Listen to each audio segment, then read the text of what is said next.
El siglo XIV fue el siglo en el que comenzó una gran aventura en Europa, el Renacimiento. Se trató de uno de los movimientos espirituales más revolucionarios que, aunque no careció de antecedentes y de precursores en otros países, el Renacimiento se inicia en la península itálica.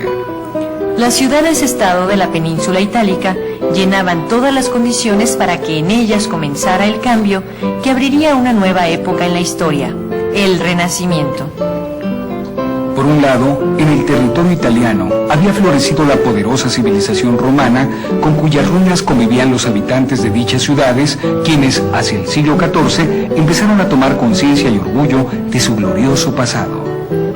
Otro factor que tuvo gran influencia para que el Renacimiento se impusiera primero en las ciudades italianas fue la toma de Constantinopla por los musulmanes.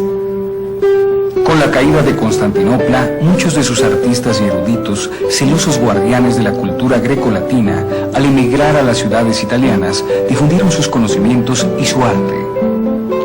Otra de las causas que impulsaron el Renacimiento italiano, además de la próspera economía de las ciudades italianas, fueron las relaciones que establecieron los italianos con los musulmanes a través de su comercio.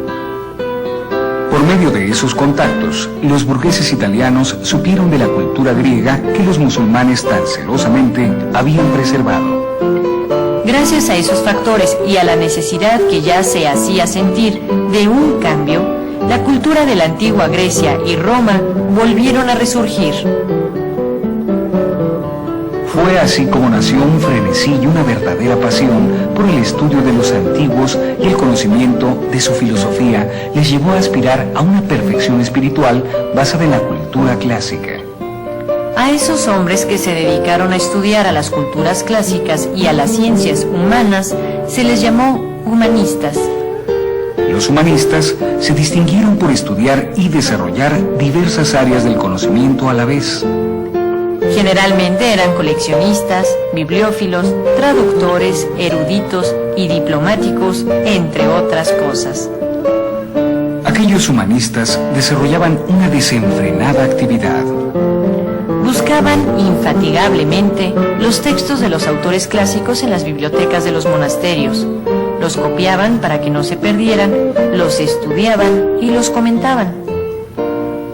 Con los humanistas, el libro se convirtió en el portador del mensaje de los antiguos, el que merece el mayor respeto, la más bella ornamentación y caligrafía.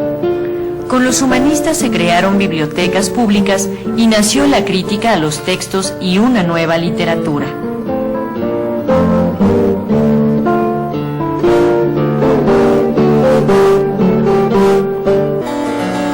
Con el estudio de los clásicos grecolatinos, el individualismo característico de esa cultura fue adoptado en las ciudades italianas del siglo XIV. El hombre nuevamente fue el centro del universo, la medida de todas las cosas. Esta concepción del hombre y las calamidades que sufriera Europa con la peste, las guerras y hambrunas desataron en aquellos hombres la sed de mortalidad y de gloria a través de sus obras, de la creación artística e intelectual. En la literatura que se dio en las ciudades italianas desde el siglo XIV se comenzó a manifestar ese cambio en la manera de pensar y de sentir. El medievo, con su literatura espontánea e ingenua en ocasiones, con sus temas sobre Dios y la vida ultraterrena, o con sus narraciones de nobles caballeros andantes, quedaba atrás. Dante, Petrarca, Boccaccio fueron los heraldos literarios de ese cambio que fue el Renacimiento. Por estas calles de las ciudades del norte de Italia, el hombre moderno transita como lo hicieron hace siglos los grandes poetas italianos que inspiraron el Renacimiento en las letras. Dante Alighieri nació en Florencia en el año de 1265 en el seno de una familia adinerada de la que recibió la mejor educación de su tiempo. Dante aprendió latín, filosofía, matemáticas, astronomía y estudió a los autores clásicos. El amor que le inspiró Beatriz Portinari motivó a Dante para escribir Vida Nueva, pero el dolor que le causara su muerte fue el que lo llevó a escribir su obra más importante y de las más grandes de la literatura universal, la Divina Comedia. Por su parte, Petrarca nació en 1304 en la villa de Arezzo, también en el seno de una distinguida familia.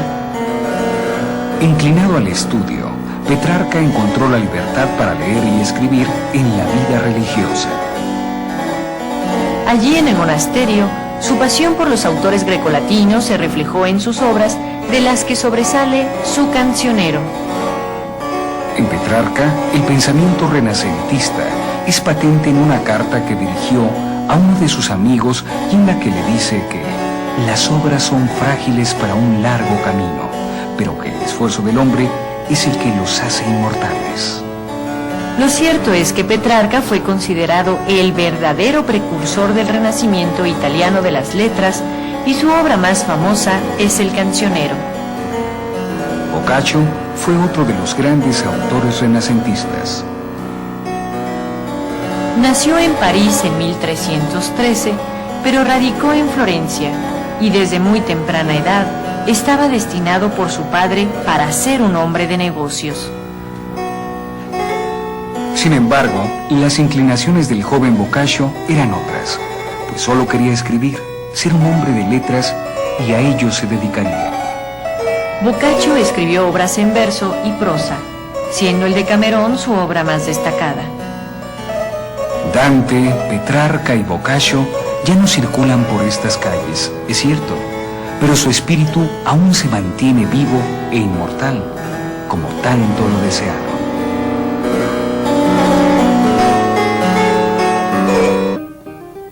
La literatura renacentista dio un cambio radical tanto en su estilo, que fue mucho más elaborado que el del medievo, como en sus temas. El tema central fue el hombre.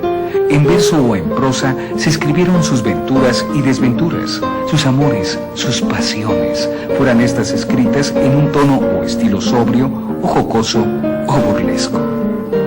Un aspecto relevante de esas obras es que si bien muchos escribieron en latín, también otros muchos, como Dante, escribieron en sus idiomas nacionales.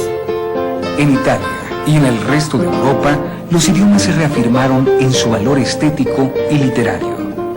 Y la cultura del Renacimiento se difundía en sus letras, en las grandes obras literarias que aún hoy podemos apreciar.